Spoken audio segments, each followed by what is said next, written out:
Instituti i Kosovës për Drejtësi monitoron dhe hulumton sistematikisht sistemin e drejtësisë. Këto monitorime, përmes programit media, raportohen në platformën informuese për publikun dhe emisionin Betimi për Drejtësi. Në bazat ditore raportohen me 10 lajme, kryesisht nga seancat gjyqësore, të cilat monitorohen drejt për drejt nga stafi i organizatës. Të gjitha lajmet janë autoriale, duke respektuar standardet profesionale për raportim. Lajmet që publikohen shkruhen nga juristët, të cilët trajnohen sistematikisht për monitorim dhe raportim nga sistemi i drejtësisë. Pas raportimit, lajmet kalojnë në filtrin e redaktorëve të redaksisë. Ata janë filtri i fundit para publikimit të lajmit. Vetëm gjatë vitit 2021, Betimi për Drejtësi ka raportuar për gjithsej 6.092 seanca gjyqësore nga të gjitha gjykatat në nivel vendi. Erol Gashi është gjykatës në departamentin e përgjithshëm të gjykatës themelore në Prishtinë. Me 3 shkurt në bankën e të akuzuarve, ai kishte ftuar edhe Xhelal Sveçlën, tani ministër i punëve të brendshme, dhe 12 persona të tjerë. Ata akuzohen nga Prokuroria Themelore në Prishtinë se në protestën e organizuar me 27 qershor 2013, kundër ratifikimit të marrëveshjes për normalizimin e marrëdhënieve në mes të Kosovës dhe Serbisë, kanë hedhur gur, ngjyrë, sfera qelçi, shishe, mjete piroteknike kundrejt disa zyrtarëve policor, ku si pasojë lëndime të lehta kanë psuar 4 polic dhe janë dëmtuar 4 vetura zyrtare. Seanca nuk është mbajtur për shkak se ka munguar i akuzuari Xhelal Sveçla dhe disa të akuzuar të tjerë në këtë rast. Gjykatësi Erol Gashi ka marrë akt vendim që ta shtyej seancën për kohë të pacaktuar. Me rastin e marrjes së këtij vendimi, në faqen 2 të procesverbalit, gjykatësi Gashi, përveç tjerash, ka konstatuar se nuk prezanton i pandehuri Xhelal Sveçla, edhe pse i njëjti është ftuar në mënyrë të rregullt, mirë po mungesën e tij nuk e arsyeton. Tutje në proces verbal, gjykatësi merr akt vendim, ku thekson se seanca e shqyrtimit fillestar shtyhet në kohë të pacaktuar. Për palët të cilat janë prezent, do të ftohen në mënyrë të rregullt. Për palët të cilët gjykata nuk ka konstatuar se a janë ftuar në mënyrë të rregullt, fillimisht do të bëj konstatimin e tyre. Ndërsa për palët të cilët janë ftuar në mënyrë të rregullt dhe nuk janë prezantuar në seancë, gjykata do të lëshojë urdhëresë për sjellje me detyrim. Kjo që ka ndodhur në seancë është raportuar në kohë reale nga Betimi për Drejtësi. Artikulli ishte titulluar "Urdhërohet të sjellet me forcë ministri Sveçla në rastin ku së bashku me 12 të tjerë po akuzohet për veprime të dhënshme në protestën e 2013-s". Në hyrje të këtij artikulli ishte raportuar se Gjykata Themelore në Prishtinë ka lëshuar urdhëresë për sjellje me detyrim në seancë ndaj ministrit të punëve të brendshme Xhelal Sveçla dhe Agron Kabashit, pasi që të njëjtit munguan në seancën e të njëjtës. Pas këtij raportimi, gjykatësi Erol Gashi kishte bërë një deklarim në një media online, duke tentuar të demantojë raportimin e Betimit për Drejtësi. Nuk është lëshu urdhëresë, gabim është ajo, citohet të ketë thënë gjykatësi Gashi.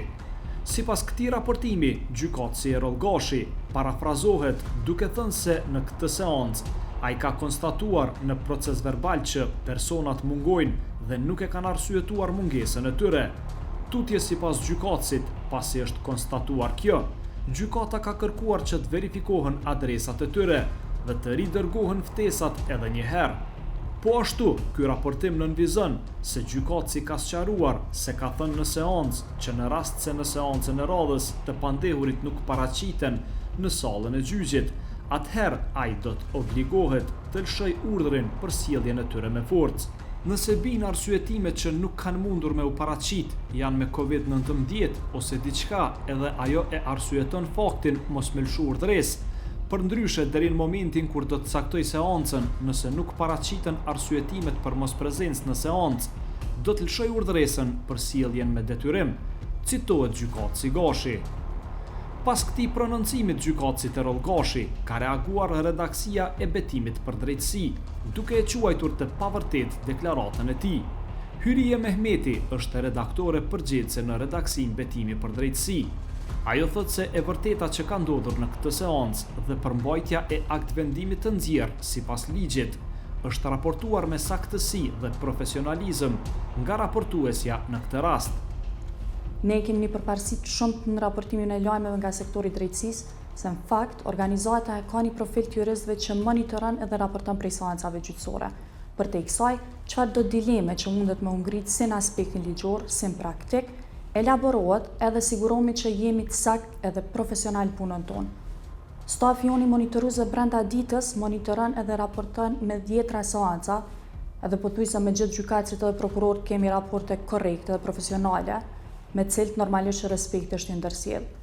Në këtë rast jemi befasuar se pse gjykatësi e rollgashe, nëse ka pas ndonjë ankesë në raportim, saktësi apo çka do qoftë, nuk është drejtuar redaksin tonë për me adresu. Nëse na kemi qenë burimi informimit nga kjo seancë, pse ky gjykatës ka zgjedhur media tjera online që të tentoj të thotë diçka kundër një raportime, cilin na e kemi bërë, pra është shumë jo korrekte dhe jo profesionale nga ana e gjykatësit. Për te kësaj, gjykatësi rollgashi ka shpërfill një rrugë ligjore që është dashur ta ndjekë në këtë rast. Nëse ka pas vrejtje raportimin ton, pra mu drejtu tek ne, nëse kemi qenë probleme. E dyta, janë me qindra e raportimet kësaj natyre që na i kemi publiku edhe asnjëherë nuk ka reaguar askush.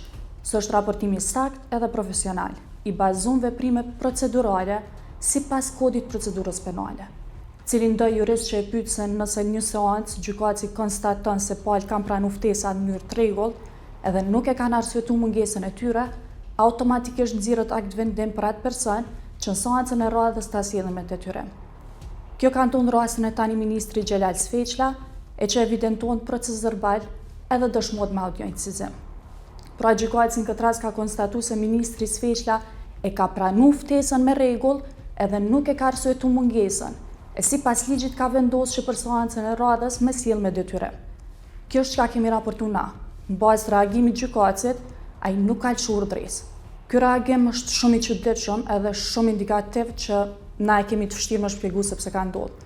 Në këtë rast shtrohen shumë pyetje legjitime prej neve si gazetar, edhe prej vetë qytetarëve. Gjykatësi rollgashi ja u friksu prej dikujt. A e ka telefonu dikush? Pse ka deklaruar që nuk ka lëshuar urdhëresë, kur sipas ligjit, ai në momentin që ka vendosur në seancë, urdhëresa për sjellje me detyrim hyn fuqi. Pra këtu s'ka dilema, përpos nëse ka arsye tjera që na nuk i dim. Instituti i Kosovës për drejtësi ka një armatë juristësh me një përvojë dhe ekspertizë shkollore për monitorim dhe raportim nga sistemi i drejtësisë.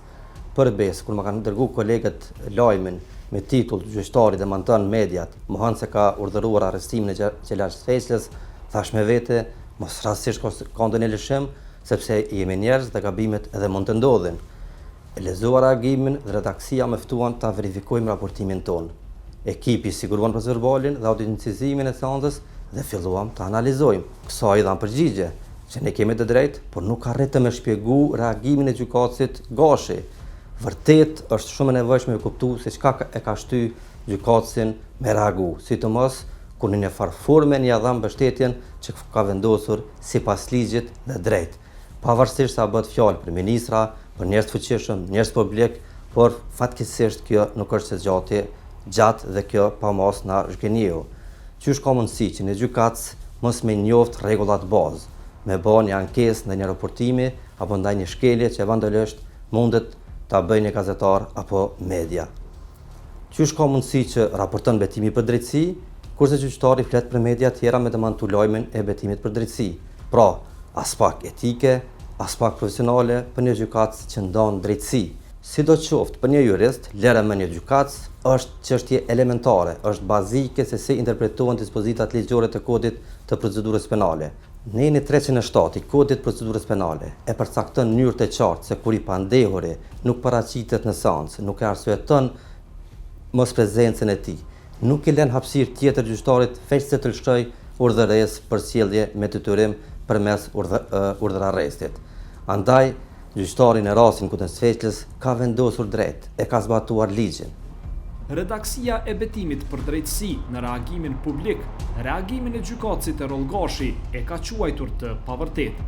Deklarimi i gjykatësit, për mos me thonë deklarimi rëm, thjesht është i pavërtet edhe u bë pishman për arsye që na nuk i dim.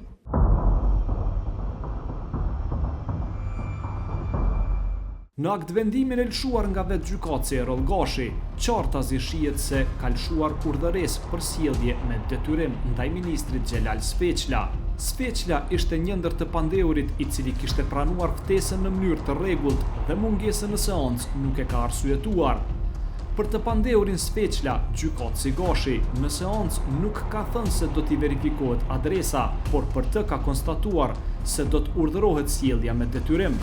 Deklarimi në media i gjykatësit Erol Gashi se nëse të pandehurit sjellin arsyetime, nuk do të lëshoj urdhëresë për sjellje me detyrim.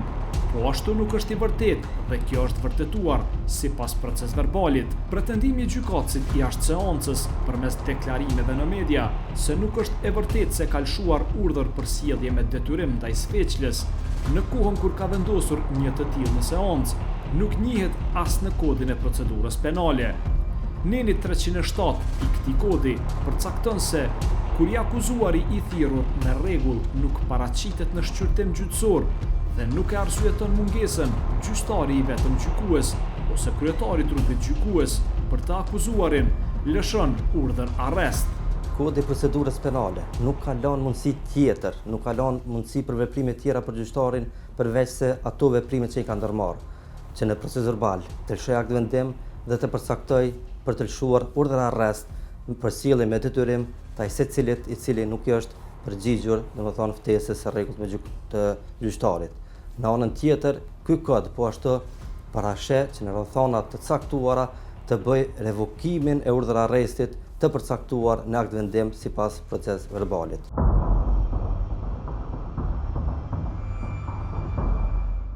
Deklarimet e gjykatësit Erol Gashi janë mbështetur edhe nga gjykata themelore në Prishtinë. Zyra për media e kësaj gjykate ka lëshuar një komunikat për media, duke pretenduar të sqarojë lajmin e publikuar për ministrin Xhelal Sfeqla. Ndër të tjera theksohet se i pandehuri Xhelal Sfeqla ka qenë i ftuar në mënyrë të rregullt dhe gjithashtu nuk është lëshuar asnjë urdhëresë për sjellje me detyrim ndaj tij për seancën e radhës. Kjo e pavërtet e gjykatësit Gashi dhe e përkrahur nga gjykata themelore në Prishtinë, ishte sqaruar nga redaksia e betimit për drejtësi, e cila në reagimin publik kishte ofruar si provë edhe procesverbalin e përpiluar nga vetë gjykatësi Erol Gashi. Këtë reagim redaksia betimi për drejtësi ja ka dërguar edhe krerëve të gjyqësorit përfshi kryetaren e gjykatës themelore në Prishtinë, Albina Shabani Rama. Kjo e fundit ka kthyer një përgjigje në të cilën thekson se çka është me rëndësi të theksohet është se nuk është lëshuar urdhëresë për sjellje me detyrim për asnjë nga të pandehurit. Në fakt, proceduralisht, as që ka mundësi të lëshohet urdhëresë për sjellje me detyrim, nëse nuk caktohet seanca e radhës e që në rastin në fjalë, gjyqtari seancën e ka shtyrë në afat të pacaktuar. Betimi për drejtësi ka insistuar që ta intervistoj gjykatësin Erol Gashi për ta sfiduar drejt për drejt me faktet e evidentuara në proces verbal, të cilat janë raportuar drejt sipas ligjit, por në vend të intervistës ka kthyer Gashi një përgjigje me shkrim, duke rikonfirmuar pohimet e tij të bëra në media të tjera. Sqarim, fillimisht ju njoftoj se në raport me komunikimin tim me media tjera, ka ndodhur për shkak se unë jam kontaktuar direkt në telefon nga gazetarët, për atë që betimit për drejtësi ka publikuar lajmin me titull "Urdhërohet të sjellet me forcë ministri Sfeqla", në rastin ku së bashku me 12 të tjerë po akuzohen për veprime të dhunshme në protestën e 2013-s.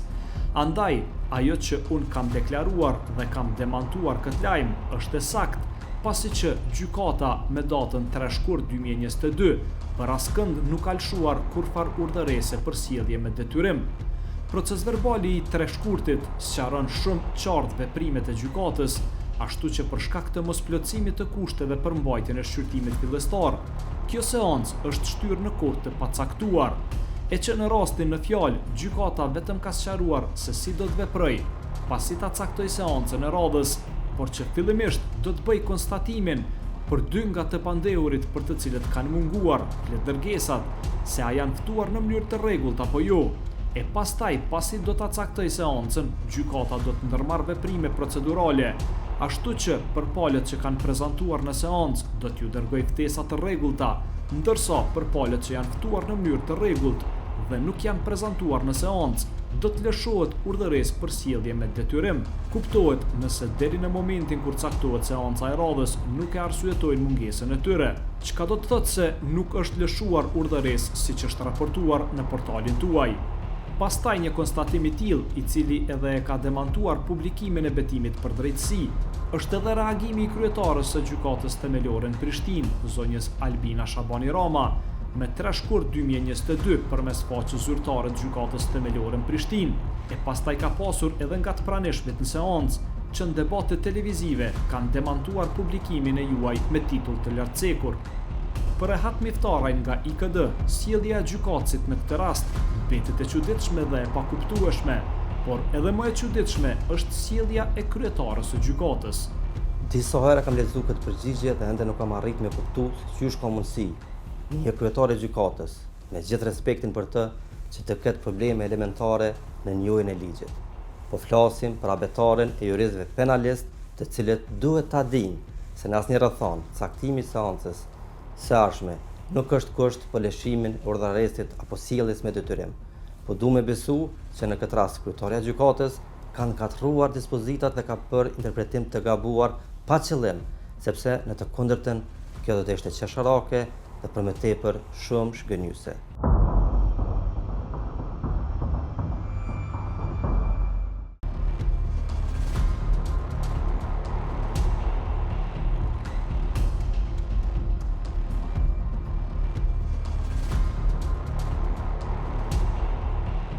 Shikues nderuar, kodi i procedurës penale po thot diçka.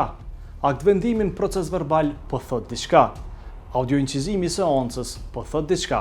Diçka që është e vërtet, e sakt, e drejt për të cilën ekipi jon ka raportuar. Natyrisht mbetet e pakuptueshme për ne se pse gjykatësi Erroll Gashi ka devijuar nga ajo që ka vendosur në seancë.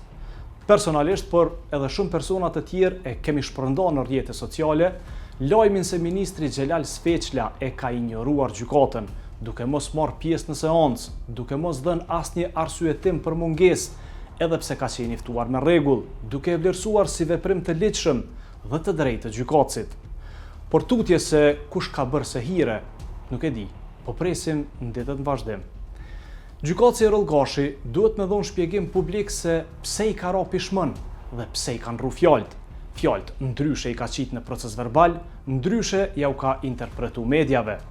Natyrisht, i kuptojmë edhe ato media të cilat thirrën standarde e profesionalizëm të gazetarisë, por që jo rrallë herë shkelin kodin e etikës, duke mos kontaktuar palën tjetër, në këtë rast redaksin tonë. Por kjo nuk është hera e parë, ka ndodhur edhe në të kaluarën, që na kanë përmend emrin e nuk na kanë dhënë mundësinë me dhënë qëndrimin tonë. Ka gjithçka edhe në media. Për të sqaruar se sa sakt, drejt dhe në mënyrë profesionale kemi raportuar për vendimin për sjelljen me detyrim të ministrit Xhelal Sfeqla në seancën e radhës, ne kemi intervistuar hisedarët më të rëndësishëm të sistemit të drejtësisë. Atyre nuk ju kemi kërkuar që ta komentojnë rastin konkret, por kemi kërkuar mendime profesionale se si rregullohet ligjërisht dhe se si vendoset në praktik lëshimi i urdhër arrestit apo urdhërit për sjellje me detyrim. Interpretimi sipas tyre është i thjeshtë. Në momentin që një i pandehur ftohet me rregull dhe nuk prezanton në seancë dhe mungesën e tij nuk e arsyeton, kjo konstatohet në proces verbal, siç ka ndodhur në rastin e ministrit Sfeqla, dhe prej këtij momenti urdhër arresti është në fuqi, pavarësisht a caktohet a nuk caktohet seanca e radhës. Kur të caktohet seanca e radhës, vetëm lëshohet urdhëresa administrativisht për policinë, e cila duhet ta sjellë Sfeqlën në seancë, por kjo urdhëresë është në fuqi prej momentit kur është vendosur dhe konstatuar në seancë. Akterët në vazhdim, pa komentuar rastin konkret, interpretojnë në parim dispozitat e kodit të procedurës penale. Sipas këtyre interpretimeve, në kontekst të rastit të Xhelal Sfeqlës, rezulton se bien poshtë pretendimet e gjykatësit Erroll Gashi dhe kryetarës së gjykatës Albina Shabani Rama, se në rastin konkret nuk ka pasur të lëshuar urdhëresë për sjellje me detyrim. Sipas tyre, në momentin që i pandehuri konstatohet se është ftuar me rregull, nuk prezanton në seancë dhe mungesën nuk e ka arsyetuar. Ndaj tij, gjykatësi nuk ka mundësi të tjera ligjore për të vepruar, përpos të lëshoj urdhër arrest për sjellje me detyrim dhe nga ky moment urdhër arresti konsiderohet në fuqi. Këtu ligji një dy situata në fazën e hetimeve, një në fazën e shqyrtimit fillestar dhe fazën e shqyrtimit gjyqësor. Dhe nëse në fazën e hetimit e dihet me kërkesë prokurorit, por nganjëherë ligji lejon edhe me kërkesë të policisë që gjyqtari përzdurës paraprake të lëshoj urdhër arrest për sjellje me detyrim në institucionin ftesës të cilit ai nuk ja përgjigj. Nëse kemi të bëjmë me shqyrtimin fillestar, dihet se edhe shqyrtimi fillestar nuk mund bëhet pa praninë të pandehunit prokurorit. Dhe nëse eventualisht i pandehuni nuk vjen në këtë fazë të procedurës dhe gjykata me rastin e shtyrjes së seancës për shqyrtimin fillestar të akt akuzës, nëse konstaton në procedurë verbal se i pandehuni i cili është thunë në mënyrë të rregullt dhe nuk i ka paraqit ftesës, ndërsa mosardhjen nuk e ka arsyetu dhe në seancën e ardhshme ai do të sillet me dhunë, domethënë ka kriju bazën legale ligjore që në seancën vijuese të shqyrtimit të akt akuzës ai të shkruaj ose të lëshoj urdhëresë për sjellje me detyrim, për sjellje me dhunë të pandehurit në seancë kryesore, derisa e ka bazën legale ligjore që e ka konstatuar në procedurë verbal mbi shqyrtimin e fillestar kur është shtyr shqyrtimi fillestar mungesë të pandehunit. E ka edhe një mundësi tjetër që nëse eventualisht ndërkohë i pandehuni paraqitet në gjykatore dhe sjell arsyetim me të cilin ai e argumenton mosardhjen e tij se ka qenë justifikueshme mosardhja e tij, gjykata ka mundësi që ta revokojë urdhrin për sjellje me dhunë. Mirë, po duhet sjell nxjerr akt vendim me shkrim me të cilin e revokon atë urdhër dhe ai thirret në mënyrë të rregullt me ftesë.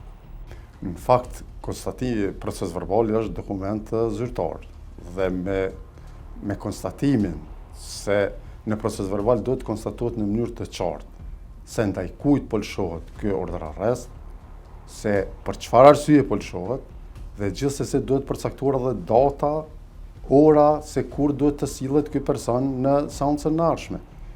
Dhe kjo realisht është një dokument zyrtar në bazë të cilit pastaj përpilohet një parashtresë ose një urdhër i cili po ashtu në formë të shkruar. Për çka nëse bëhet një pyetje tjetër logjikisht që pse duhet bëhet një urdhër arrest në formë të shkruar, është nga fakti se këtë urdhër arrest duhet të zbatoj për shembull policia një rajoni të caktuar apo një qyteti të caktuar dhe ata duhet të kenë një urdhëresë me shkrim me qëllim të realizojnë atë urdhëresë. Por kjo është vetëm çështje administrative. Po, kjo është çështje karakterit administrativ, mirë, po është pjesë përbërëse e gjithë çështjes së cila trajtohet. Urdhër arresti lëshohet me rastin e konstatimit në proces verbal dhe akti tjetër që i dërgohet policisë vetëm me karakterin administrativ. Po kjo e ka atë karakterin ose më shumë është zbatim i asaj se çka është thënë në proces verbal. Moscaktimi i datës së seancës së ardhshme, sipas gjykatësit Maliqi, nuk ndikon në vlefshmërinë e urdhër arrestit, pasi ai konsiderohet në fuqi. Kjo do të konsiderohet se është lëshuar urdhër arrest, mirë, po këto unë po mendoj që praktikat e mira tregojnë se duhet gjithsesi gjykata kur e shtyn një seancë gjyqësore ta caktojë datën e caktuar. Me që kjo do të ishte pak a shumë një menaxhim jo efikas si i lëndës. Urdhër arresti gjithsesi konsiderohet që është i lëshuar. Natyrisht konsiderohet se ka lëshuar këtë urdhëresë sepse vendimet e karakterit procedural në shqyrtim gjyqësor shprehen apo fiksohen në proces verbal. Natyrisht se gjyqtari në një rast të tillë duhet të lëshojë edhe urdhër arrest specifik, mirë po proces verbali i seancës do t'i shërbejë atij si bazë për nxjerrjen e urdhër arrestit. Natyrisht si bazë duhet të ekzistojë patjetër edhe kodi i procedurës penale, në rastin konkret baza për lëshimin e urdhër arrestit është 175 i kodit të procedurës penale. Unë nuk e shoh të mundshme që të veprojë ndryshe, sepse Një urdhër, një akt vendim nëse lëshohet, ajo është në fuqi derisa i njëjtit të revokohet. E thash edhe më herët se urdhër arresti mund të revokohet, mirë po pasi të lëshohet, sepse nuk mund të kemi revokim pa lëshim të urdhër arrestit.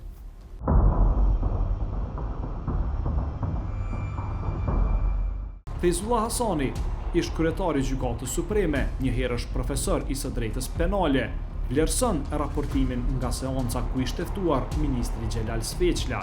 Përbindjen time është i saktë për faktin se nëse, unë po flas gjithnjë nëse ekziston një konstatim në Brez Verbal. Edhe raportimi mediave se në seancat e ardhshme i Pandeonit do të sillet me detyrim është raportim autentik edhe është i drejtë edhe ka bazën në atë konstatim që gjyqtari vetë që ka ndërtuar në e ka konstatuar në Brez Verbal. Rrethonat mund ndrojnë ndërkohë, unë thash mund ndrojnë ndërkohë. Mirë po, raportimi se për seancën e ardhshme i Pandeonit do të sillet me detyrim në situatat kur vetë gjyqtari e ka konstatuar në Brez Verbal, është raportim i drejtë, raportim përputhje me një gjendje të cilën gjykata si veç e ka ndërtuar në akt në Brez Verbal mbi shtyrjen e seancës. Në kuadër të monitorimit dhe raportimit në baza ditore, hulumtuesit ligjor të Institutit Kosovës për Drejtësi vazhdimisht evidentojnë shkeljet ligjore të gjykatësve, prokurorëve dhe avokatëve, të cilët më pas i procedojnë tek mekanizmat llogaridhënës tek këto institucione. Në këtë rast, në kuadër të mandatit tonë, ne do të përgatisim ankesën disiplinore kundër gjyqtarit Gashi, i cili ka dalë në media dhe ka ndruar fjalët që i ka shkruar, për të cilat ka vendosur në Brez Verbal dhe në seancë gjyqësore. Përmes kësaj sjellje ne vlerësojmë që gjykatësi Gashi ka vepruar në kundërshtim me ligjin dhe kodin e etikës dhe sjelljes profesionale. Këto sjellje duhet të sankcionohen në pajtim me ligjin dhe qëllimi jonë është që shkeljet e tilla të ndeshkohen dhe të njëjtat të mos përsëriten në të ardhmen nga gjykatësit tjerë, thjesht që gjykatësit të mësojnë se cilat janë obligimet ligjore, të cilat duhet të zbatohen në përpikri në mënyrë që të vendosin në bazë të ligjit drejt dhe të përçojnë mesazhin tek publiku se proceset që udhëheqin duhet të kenë edhe besimin e plotë të publikut. Në të kundërtën, këto veprime nëse lejohen, nuk ndeshkohen, do të kemi uljet të besimit të publikut në sistemin e drejtësisë, i cili edhe ashtu është shumë i ulët.